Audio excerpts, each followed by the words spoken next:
नमस्कार। साहित्य मंथन में आप सभी का स्वागत है। आज की यह कविता रामधारी सिंह दिनकर जी के महाकाव्य रश्मि रथी से ली गई है, जो हमारे कानों में पड़ते ही उत्साह की एक नई लहर पैदा कर देती है। सच है, विपत्ति जब आती है कायर को ही दहलाती है। सूरमा नहीं विचलित होते, क्षण एक नहीं धीरज खोते। विघ्नों को गले लगाते हैं, कांटों में राह बनाते हैं।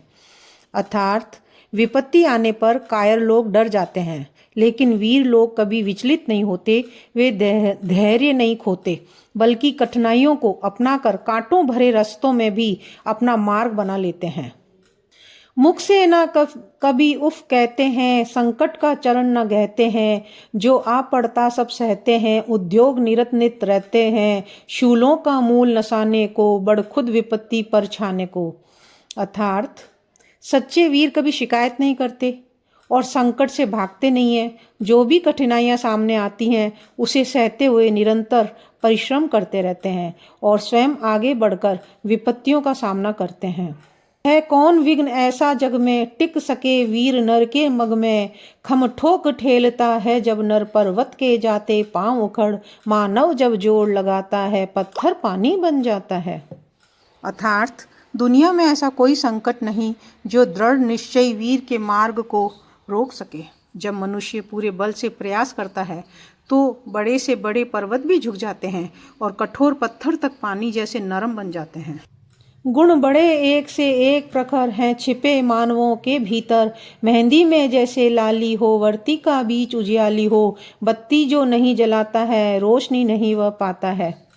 अर्थात मनुष्य के भीतर अनेक महान गुण छिपे होते हैं, जैसे मेहंदी में रंग और दीपक की बाती में प्रकाश। जो व्यक्ति स्वयं प्रयास नहीं करता उसे जीवन में सफलता और प्रकाश नहीं मिलता। पीसा जाता जब वह इक्ष दंड, झरती रस की धारा अखंड। मेहंदी जब सहती है प्रहार, बनती ललनाओं का सिंगार। जब फूल पिरोए जाते हैं हम उनको गले लगाते हैं। अर्थात कठिनाइयों से गुजरने पर ही श्रेष्ठ परिणाम मिलते हैं।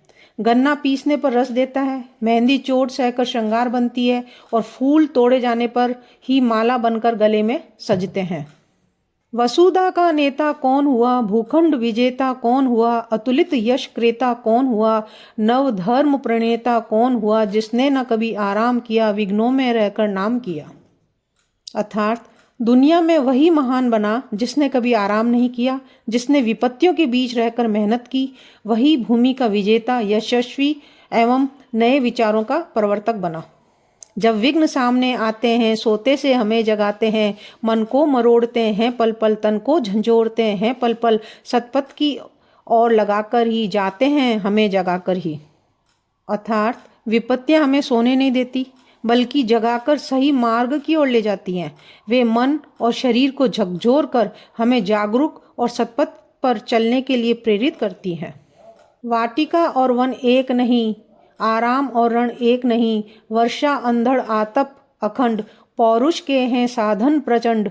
वन में प्रसून तो खिलते हैं, बागों में न शाल मिलते हैं। अर्थात सुख और संघर्ष अलग अलग होते हैं।